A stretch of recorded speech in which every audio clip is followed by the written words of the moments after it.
Well, what's happening? Prince Ash here, back with another vlog. Yeah, I'm doing alright today. I got up a little bit late, and that can take a toll on my mood, in the morning time anyway. I got something to eat there, and it was leftovers from yesterday, but it was lovely, it was nice. And yeah, I'm a hypersensitive person at the moment because I've recently quit drugs and alcohol and gambling, so I don't have my crutch anymore, and it can affect my mood in any number of ways, but I can tend to start feeling really guilty in myself, and it's something that's difficult to sit with, but it doesn't last forever. It comes and goes, yeah, that's just how it is, and I've a little story, I suppose, this time, and it's one from the past. It's a bit of a mad one, but I ended up going to Reunion Island when I was 18, and Reunion Island is in the Indian Ocean, east of Madagascar, west of Mauritius. I've said it before here, I feel like a broken record saying it, but anyway, I ended up going there and staying with my auntie there, and I was going with the intentions of quitting drinking drugs, getting away from Galway, the life I was living, and starting fresh again, and she said she'd help me do that, and that she was able to help me do that. And yeah, so I went there, completely culture shock, a new place altogether, with a different culture and fucking different ways of life. And for one thing, it was fucking really hot and sunny every day, whereas in Ireland it's a nice day today, but it's still bitter cold enough, and windy, and over there it was fucking roasting, and I went over there anyway, and the first thing we did was go to this addictology center.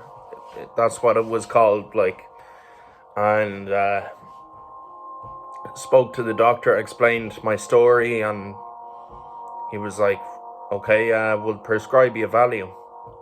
So I was buzzing. I at the time I was concealing my emotions. I was like, yeah, that might be good, yeah, that might be good. But inside I was buzzing. I was like, fuck yeah, getting a fucking script of Valium here. They're hard to come by, a good Valium,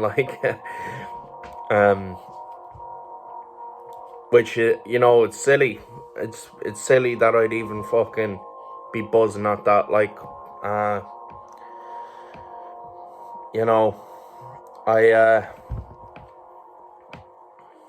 yeah, it's just silly, man. Anyway, I got the Valium, and obviously the doctor was like, don't drink or take drugs, but take the Valium. So I lasted 3 days. I was taking the Valium. It's like, alright, that's alright. I need something else. I need a bit more than that now. After day 3, I started crushing the Valium and snorting them. After that, I was like, I fucking need something else now. This isn't hitting the spot for me anymore, which is the nature of my addiction. Nothing ever hits the spot for me. I want more and more. Once I start using, I can't stop, or I lose the choice in when I stop, or someone else has to stop me, or I pass out or whatever. But that's the nature of it. And, people in addiction would probably say the same thing. So after day 3, I started drinking again. and drink and Valium, they don't mix very well. Yeah, they're not a great combo at all. And it sickens me kind of talking about this, to be honest, man, because it's just not the nicest of memories. I thought it would be, I could laugh and tell a story about this, but now that I'm telling it, man, I'm just a bit uncomfortable, like, you know. But I'll carry on, I'll finish the story, and then I'll decide whether I upload this video or not. Yeah, so I started going around the town, the village I was in, and like started chatting to everyone, and was like getting to know them, and fucking, I wasn't making a very good first impression because I was off my tits, like, but I started rapping for people, like some of my raps, and I got some of their respect. Like, they were like, fuck, nice, that's good, like, yeah. And other people had spit their raps for me, like, that was cool as well, man. But I do remember it must have been like day 4 or 5, like, I got absolutely shit-faced drunk. I smoked weed, I was on the Valium, and I was absolutely off my head. And I remember I was hanging around with like 2 or 3 other lads, and like I could barely speak French at the time. Obviously they speak French there and Creole, but I had an okay level of French, but like they'd be like saying shit and I'd be laughing, and I'd be laughing along with them, but I wouldn't have had a clue what the fuck they were saying. I was just going with the crowd, like, and we passed a police station and I shouted, "Nick la police," which is French for obviously fuck the police. And yeah, not a good idea anyway. And I started blacking out then, and I woke up in the morning back at my auntie's house. When I woke up, I was like, I can't fucking remember yesterday, but I think something happened with the police. Yeah. And my auntie came in shortly after, and she was like, you got fucking brought home by the police yesterday. You nearly ended up in fucking prison. You gave them a false name. You were causing hassle. Anyway, this is the story. So I had been in a pizza restaurant, causing hassle, trying to start a fight without throwing a bang, like, you know, winding them up, like, and guards, or the police, came along and arrested me, and I gave them fake name and fake any question they asked me. I gave them false details, except for where I was living, which was directly 30 seconds across the street, which saved me, you know. And yeah, they brought me home to my auntie's house, 30 seconds across the street. They made my auntie go and get my passport. They took pictures of my passport, took pictures of me, I'm pretty sure, and the house and stuff. They realised I was lying to them and stuff, and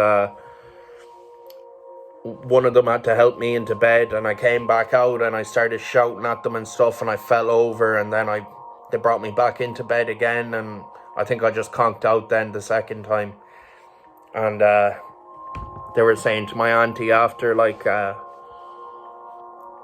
you know, he's very lucky. Had we arrested him and brought him in and charged him with everything that went on today, he would have had a special sitting in the courthouse, and I would have got 30 days in prison and then deported after at the end of it.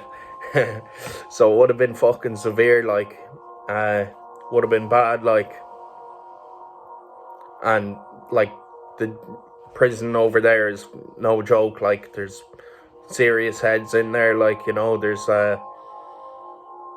dangerous people in there. I'm not saying Irish prison isn't like that, but like, there'd be a chance I'd die in the fucking prison over there, and that's probably why they didn't fucking bring me in. Like I did witness several people over there just get brought away by police and probably brought home rather than getting arrested.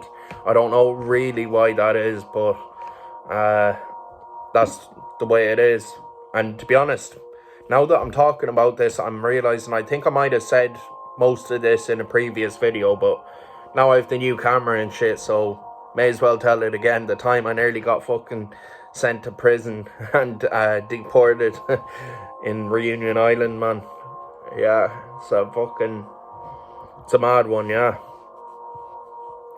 And it's one of those times I look back on and I'm like, you know what, maybe someone was looking over me at the time, where it just wasn't God's plan for me to end up in prison. And I never ever thought I would end up in prison, like, but that's as close as I've come. It was pretty close, like, you know. It was completely at the police, their discretion, like, what was going to happen with me, like. So yeah, that's a little story for you. Suggestions, drop them in the comments. Suggestions for videos, suggestions for reaction videos. I'm going to be doing a lot more reaction videos. If you've watched till this far, I love you. Peace, Prince Ash.